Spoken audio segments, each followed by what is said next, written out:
It's always a pleasure to speak to my fellow film critics about the year in film. And of course, 2023 has been a very interesting year in many respects. And it's my great pleasure to be speaking to Jake Wilson, who's the film reviewer for The Age and the Sydney Morning Herald. Jake, as usual, welcome to Movie Metropolis. Hi, Peter. Nice to be here. Good to talk to you. And it certainly has been quite a year in film. And I'm sure you've distilled a list of films that you've really enjoyed or got a lot out of this year. Totally. And also, I have a short list of less liked films as usual. Absolutely. I always love hearing those as well. All right, let's start with your best films of the year. Okay, we'll go with the best first and then do the worst ones afterwards then. Yes. Okay, we'll do it that way. Okay, so I've got a list of 20 films. I will try and go through them quite quickly rather than dwell on any one film. But I'll go through them all. Why not? Sure. So at the bottom, these are in rough order of preference, and I should say even more than usual.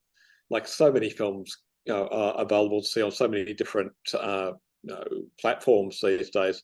I Yeah. feel I've missed far more than I've seen, and most of these films, I think all of them I did see on the big screen. So I've restricted it just fairly arbitrarily to films that came out in either festivals or theatrical release. Fine. So yeah, so starting at number 20, at the which I just saw, Wes Anderson's Asteroid City, which is a film I have in some ways quite mixed feelings about. I think it's there's a lot going on there. It's very ambitious in its specific Wes Anderson way. There's a line in it. I can't remember who says it. Matt Dillon, perhaps. He says something like, "Everything's connected, but nothing's working."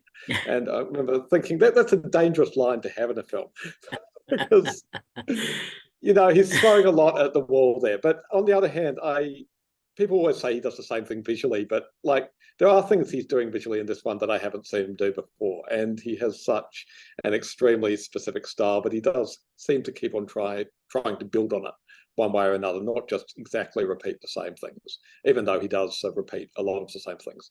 Yep. Number 19, completely different kind of American filmmaking, American comedy, kind of at the opposite pole in some ways. Bobby Farrelly's Champions, which is a film that I don't think we see a lot of films like this anymore. I mean, it's a very traditional kind of sports comedy. The main, I guess, sort of novelty, if you want to call it that, is the fact that a lot of the actors are intellectually disabled.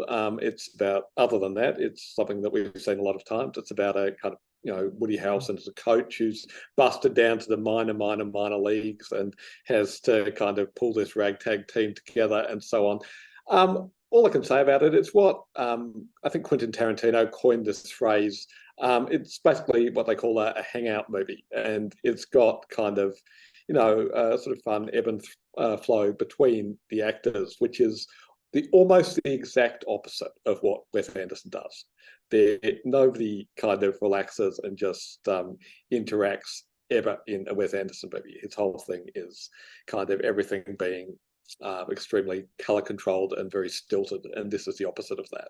Yes. So I like, I think both approaches have something going for them. Yep. By the way, did you see the, I think it's Spanish version of, which was first, I think, of Champions? No, I didn't. I knew it was a remake, but I Yeah. actually couldn't track down the Spanish version when I reviewed it. Is that similar? Have you seen it? Yes, I have. I have. It is very similar. I think the Spanish one is not as light as Mhm. the American remake, but it's still. I thought it was very strong compared to some extent, the American remake, which I thought was so-so. But anyway, that's me. It's. Let's go back to your list. I mean, like I said, the story, the kind of framework is something that we've seen a million times anyway. So even if it hadn't been a remake, it still kind of would have been, Yeah. uh, basically a redo of a lot of things we've seen before, definitely. Yes. Yes. Um, Number 18, this film I think just came out through the French Film Festival and not otherwise. Arnaud Desplechin's brother and sister. with Melville Poupeau and Marion Cotillard.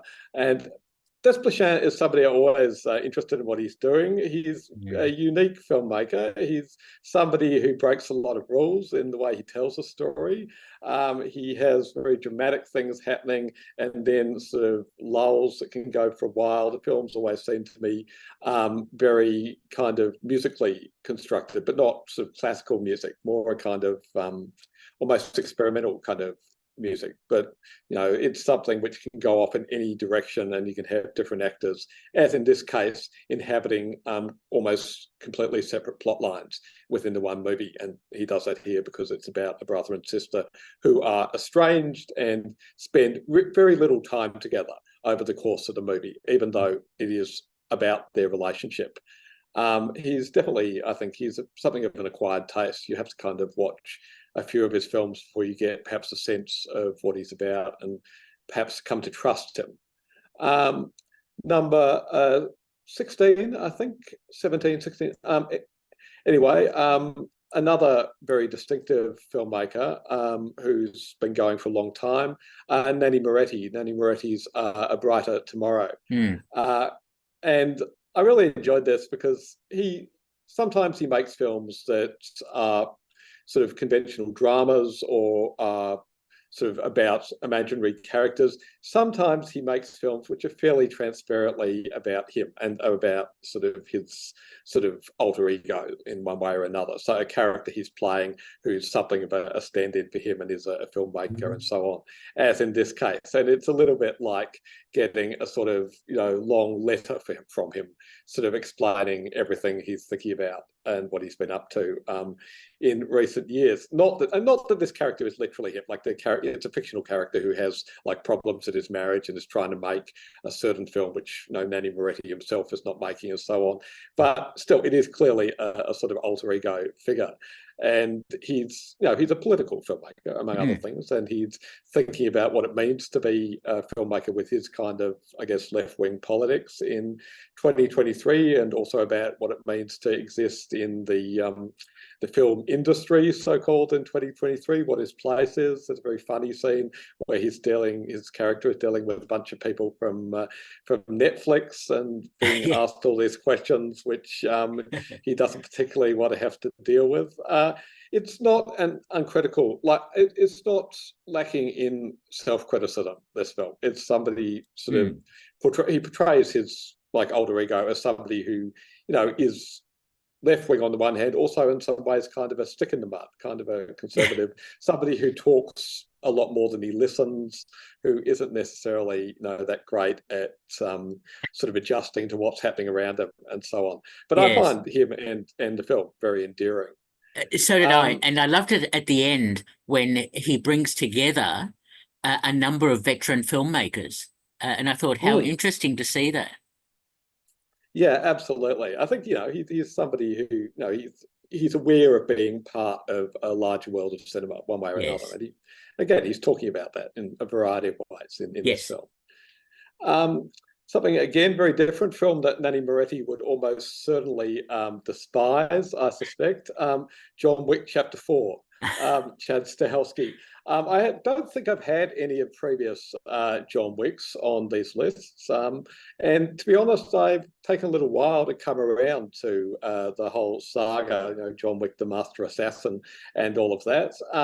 So this one can maybe stand in for all the others because I have been won over. And it is so kind of like this movie it's almost 3 hours long. It's incredibly over the top. It's the grandiosity is kind of off the charts.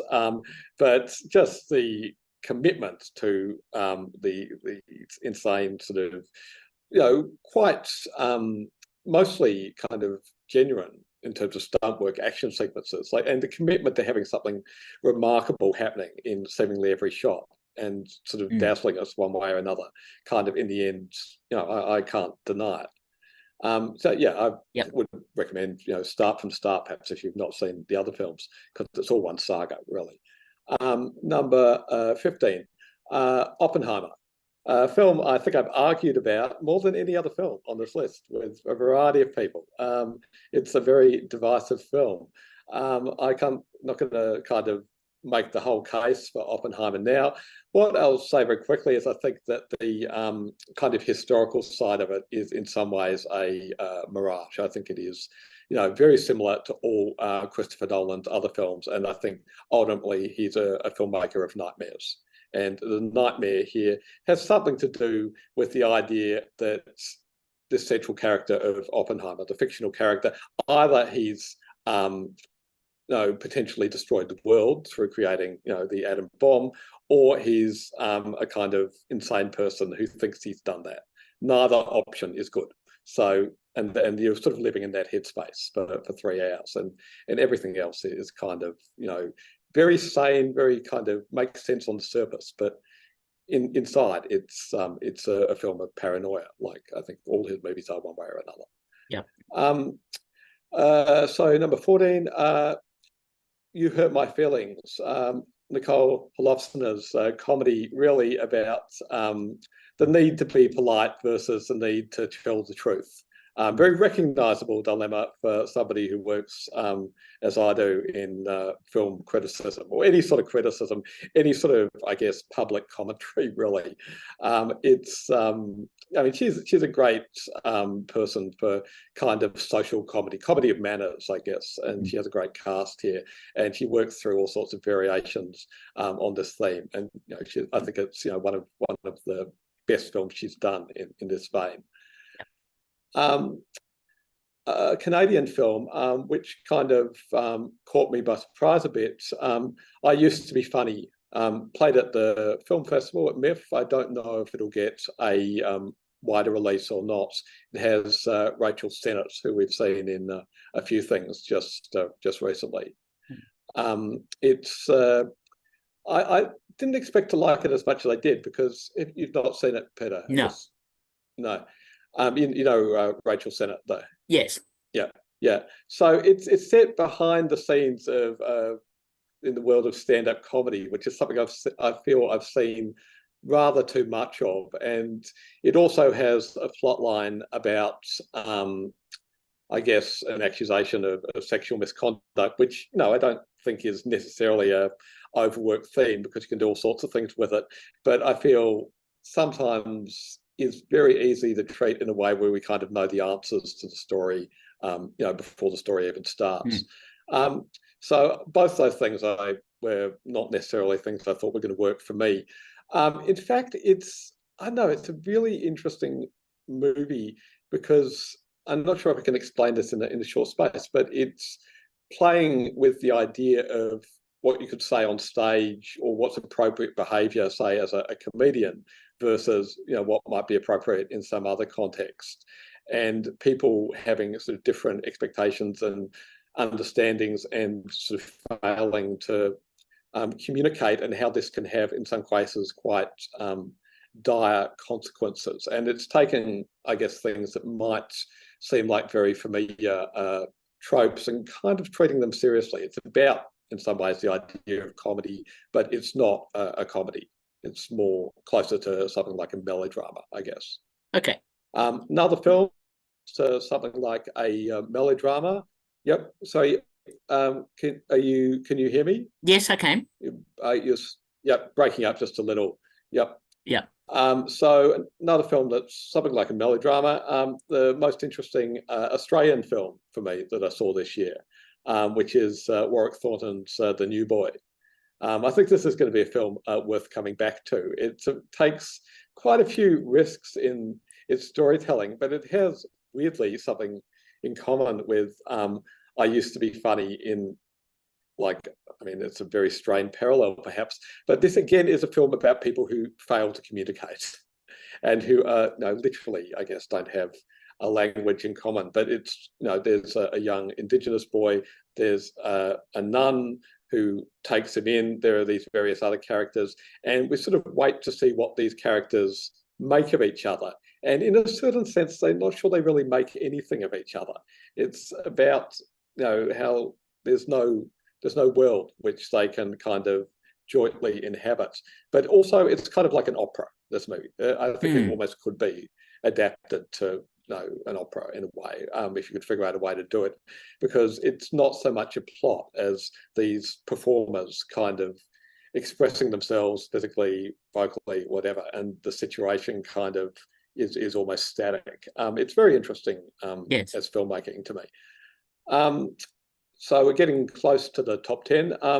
Ty West's Pearl, I guess my favorite horror movie of the year, although you could also say it's a kind of melodrama. It draws on The Wizard of Oz, among other sources. It's set in the 1920s, but it kind of draws on this sort of lush Technicolor style of a later era in Hollywood filmmaking. And at the same time, it's very stripped back, as Ty West's movies tend to be. He's somebody who's been going for quite a long time in this sort of off Hollywood horror filmmaking space. This movie, which he co-wrote with the star Mia Goth, I think it kind of goes to a different place than he's ever gone to before, but it does have the slow burn quality, which most of his movies have. It's as much a character study as anything else. It's also a spin-off of a movie he did called X from a year or two earlier. And both movies are kind of about our relationship to, like the character's relationship to films and filmmaking and so on in completely different ways. Mia Goth is pretty remarkable in it. I don't think, I should say anything too much about the plot. It's probably best, to go in not knowing too much. Yeah. Okay, so top 10. Another movie I just saw quite recently. Woody Allen's new film, Coup de Chance. His first movie, I think I may be wrong about this. I think his first movie that's like entirely not in English. He may have done, there may be bits and pieces of other films that he's done. No, I'm you're pretty sure right. about that. You're right. Yeah. He shot it in France with a French cast, Yeah. which I think ultimately is a blessing, because I was thinking about the plot of this film. Again, no spoilers. It's a story of jealousy and ultimately murder. I don't think that's too much to say, but it's a kind of absurdist thing. Not entirely a comedy, very deadpan sort of thing, but definitely got an absurdist element. I think probably it owes something to Buñuel, who Woody Allen's always been a fan of. But anyway, I was running through the plot of this movie and trying to think who could play these parts in the American version. And I think you could cast the female parts easily enough, but the male parts would be harder, and especially Melville Poupeau's part, who I mentioned as appearing in Brother and Sister. He's kind of the central figure in this film, and he's got to be, on the one hand, sort of charming, elegant, also absurd, also pathetic, also menacing, and all those things sometimes in very quick succession or mixed together. And it's a very hard thing. I'm not sure how many actors could have pulled it off, but he, to me, certainly does. And he's got a very strong physical kind of presence to him that allows them to kind of carry all these different things. It is like very much a Woody Allen film, but like because everything's been translated into French, it has a different feel from any of his other films. Yes. Number 9, Hong Sang-soo's Walk Up. Again, didn't play outside MIF. I feel I always recommend, like in my list, always recommend the Hong Sang-soo film. There's nearly always a Hong Sang-soo film of the year. And they get ever kind of more ghost-like in a way. Like every film is almost like a photocopy of the last film, but it's like a little bit because it's like the next generation down, there's less to it. It's more vestigial. Like everything is kind of more is left to be filled in by us. This film is basically about a location as much as anything else. It's about a building. There are different floors in the building. The hero, who's a filmmaker, again, a kind of alter ego for the real filmmaker, comes to visit this building, and we see him playing out different scenarios with different women within the building. And it's kind of dreamlike. It's variations on the theme, and you don't always know how you got from one scene to the next, why he's now in a relationship with this woman versus that woman, and so on. Again, maybe an acquired taste, but the more of these films you see, the more they kind of speak to each other, and it becomes more than just one film on its own. Yet another movie. I don't know how this came about. Yet another movie which is kind of the filmmaker kind of putting themselves into it pretty directly. completely directly in this case, in that he plays himself a character with his name. Sebastian Silva's Rotting in the Sun did get a theatrical release, didn't get, to my knowledge, talked about very much. Did you see it, Peter? No, I missed it. Yeah, I think it just came and went.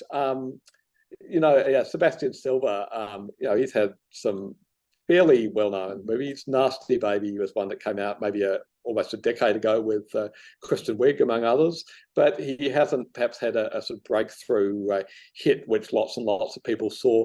Part of the joke of the film is kind of about that. He's playing a very unflattering some caricature of himself, and he's somebody, he's on a lot of drugs. The version of him in the film, he's depressed, he's considering suicide, he's kind of I don't know, addicted to scrolling through his phone and looking at porn or whatever. And he's pretty kind of frustrated that he's not better known. And then he gets together with this guy who's an internet influencer, who's a real life internet influencer, like Instagram, all that, named Jordan Firstman, who gives an incredible performance, kind of as, again, a version of himself, who's incredibly upbeat. And he's kind of, everything that Sebastian Silva is not, including like really popular. And you think it's going to be an odd couple kind of a story, but then it takes a completely different turn. And it becomes, I guess, a crime story of sorts. Like it just like 90-degree turn. Nothing. Even when I say that, I don't think you'll pick anybody going into it knowing there's a twist. I don't think they'll expect where it goes.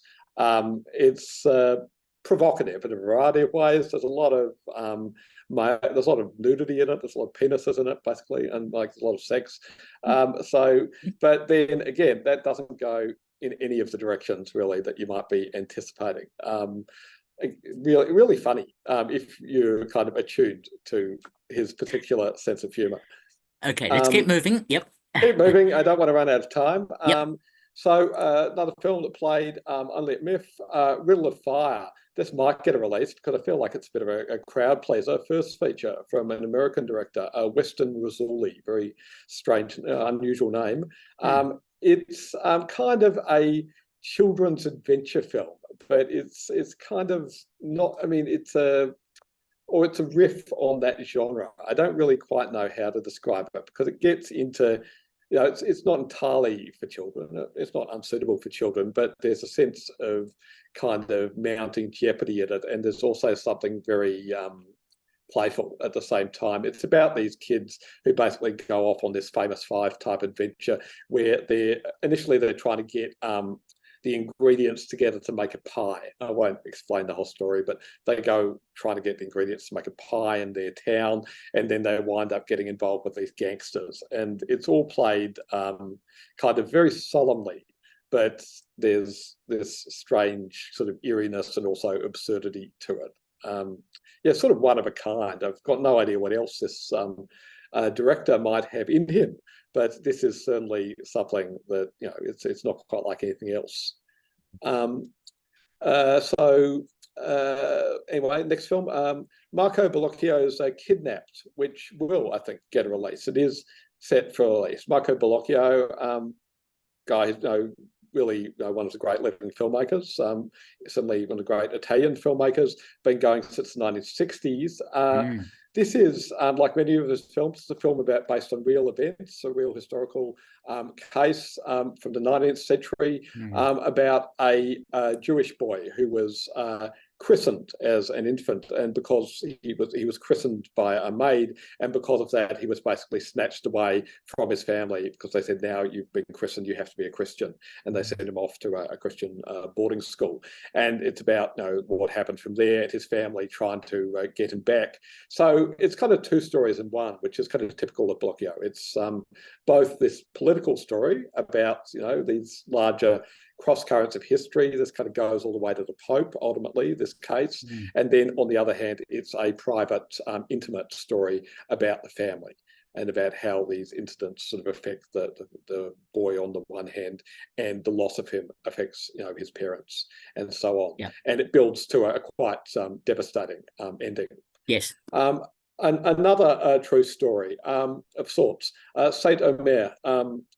which is, I guess you could say, a courtroom drama.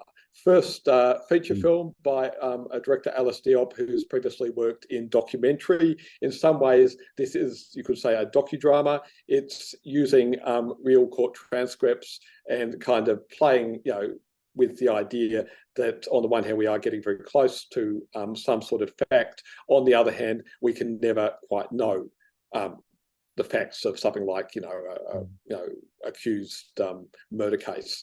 So it's a story about a Senegalese woman who was accused of leaving her baby to die on a beach. And basically, much of it is very long scenes in the courtroom where she's being questioned, interrogated. We're sort of looking at this character played by Guslagi Belanda, trying to sort of understand her. In some ways, eventually figuring out that we will never understand her, and what that implies. So four films left. Catherine Breillat's Last Summer. Again, don't know if this might get a theatrical release. Very quite intense film, played at MIF. You could say basically it's a story about a woman, you could say, who has an affair with her teenage stepson, and that's the situation. And that's it's a very loaded kind of taboo situation, which is something that Catherine Breillat's never afraid of tackling, and she kind of goes all in. And what's, I guess, great about this film is that you keep kind of switching sides. It's designed, I think, so you can't really make up your mind in an easy way about how to judge these people, what's going on between them, what words even are the appropriate words to describe what's happening. Nobody's kind of simple in terms of their motivations. There's no easy way to say, okay, she's just a predator or whatever, or on the other hand, he's kind of in control of the situation, or that either of them are. You can come to judgments, but she doesn't make it easy for you. And it's I also just love the way she stages things and the way she just uses the actors, their body language, how they sort of relate to each other physically or don't so expressively. 3 films. How much time have we got? Not much. We've got about 8 Not minutes, much. I think. Okay, that should be enough to get through the worst films as well. Yep. So the top 3. Number 3, Spielberg's The Fabelmans came out near the start of the year. This has been widely described as an autobiographical film for Spielberg, yet another filmmaker, I guess, reflecting on his own approach to filmmaking. I think there's other things in it as well. I mean, it is autobiographical, various things in it that actually happened to the young Spielberg, other things in it which clearly did not happen to the young Spielberg because they're not things that happen except in movies, even if you are Steven Spielberg. But to me, it's kind of in the title. It's a series of parables, really, and it's posing the question about, if you want to be an artist, is basically about art and life. This teenager who's a stand-in for the young Spielberg, he's really more interested in making films mostly than he is in being a good son or necessarily a good human being all of the time. And yet he's very attached to his mother in particular. And Michelle Williams as the mother is in some ways the star of the film.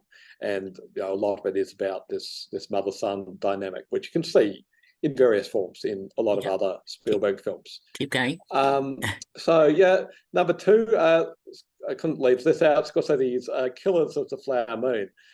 So very much to talk about in this movie. I mean, it's his previous one, The Irishman. It's very long. It's 3.5 hours.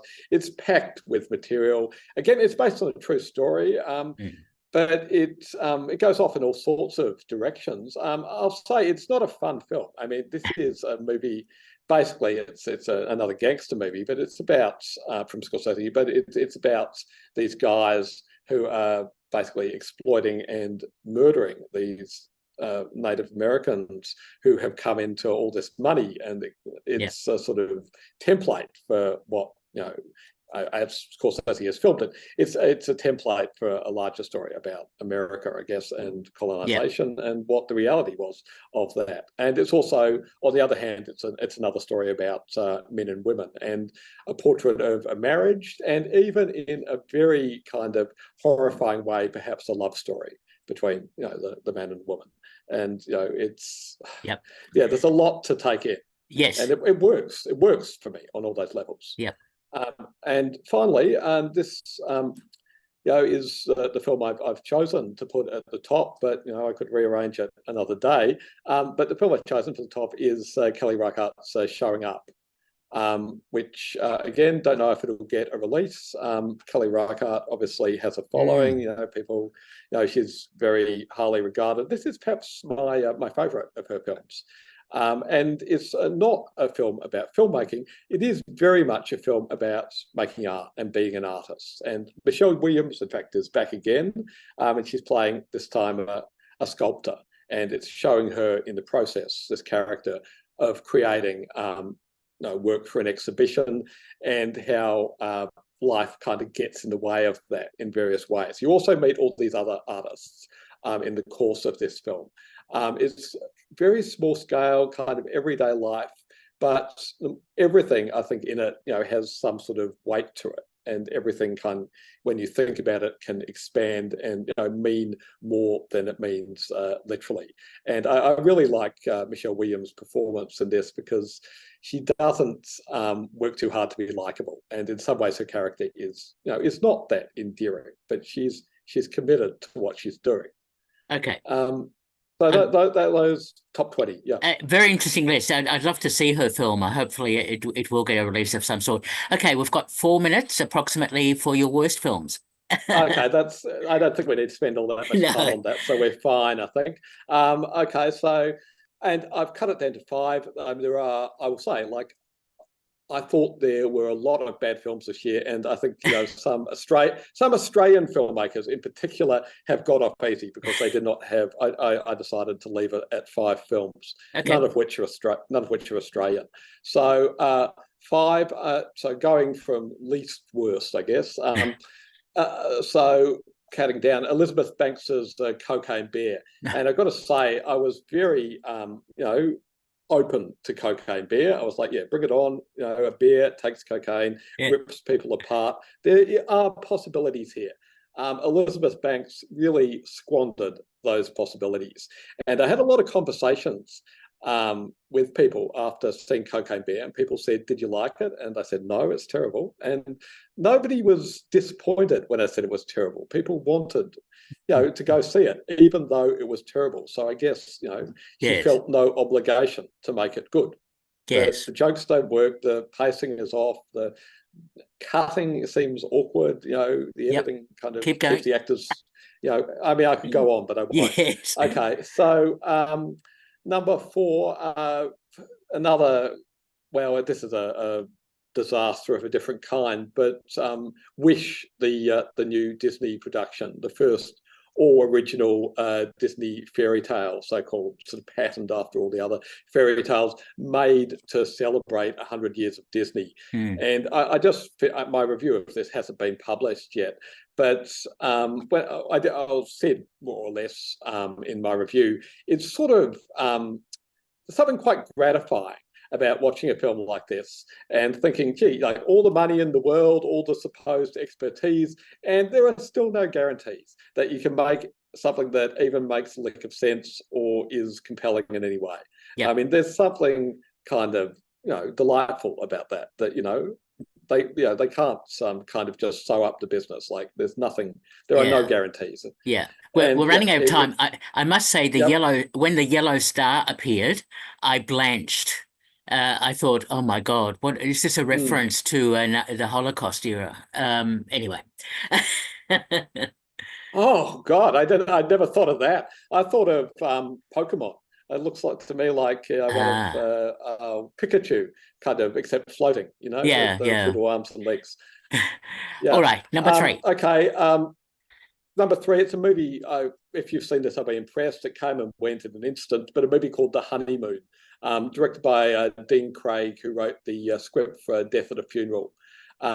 stars Maria Bakalova and Asim Chowdhury. And it's a very kind of, it's a lowbrow farce, which is fine. It's an incompetently made lowbrow farce. It's about a couple who go on a honeymoon and they take their husband's oafish best friend along, and he causes all sorts of embarrassing problems. But, Dean Craig has not directed anything before, and this turns out to be a problem. And it's just like, the fact that they got to 90 minutes is what is impressive about it. Nothing else is impressive about it. Okay, So, 2 minutes that's left. just a ordinary kind of bad film. There's nothing much that needs to be said about it. All right, quick. The actual most painful experience I had in the cinema this year is probably Babylon, Damien Chazelle's film, which is it's sort of the opposite, because this is the kind of catastrophe which you really need a lot of talent for. But, it's meant to be a tribute to cinema, to silent cinema in particular. It's got this everything but the kitchen sink mentality. He throws in all sorts of stuff. He has no idea what he wants to say. It's like just, you have no sense of the period. It's all just kind of grueling, and, I couldn't wait for it to end. And my final worst film of the year, and I think this almost speaks for itself, Alejandro Monteverdi's The Sound of Freedom, the sex trafficking one that's kind of caught on, I gather, among believers in conspiracy theories in the United States. Yes. And this, to me, is, I hate to say an offensive film, but there is something kind of really unpleasant about it, because it's just the way it handles this whole theme of, children being sex trafficked in, which is kind of wildly exaggerated first, but also is used in like this really kind of lurid exploitation movie kind of way. And we've all seen like a lot of exploitation movies have that moralistic component, but they're not pretending to be kind of anything more than they are. This, is really geared at a sort of, I guess maybe a Christian audience, but anyway, an audience that wants to believe that they're, that this is kind of a serious, pious film. And there's something really kind of, I just really felt like this is horrible. There's something really horrible about it. Jake, I've run out of time, so thank you so much for your list. It's sorry to end on such a negative note. No, that's fine. That's fine. The right way to do it. I know. I won't agree with you about Babylon, but I agree with you about everything else, pretty much. And that's great. Jake Wilson, thank you so much for talking to me about your best films and some of your worst. Thank you so much. Thank you so much, Peter. Okay. Cheers. Bye-bye. Bye-bye.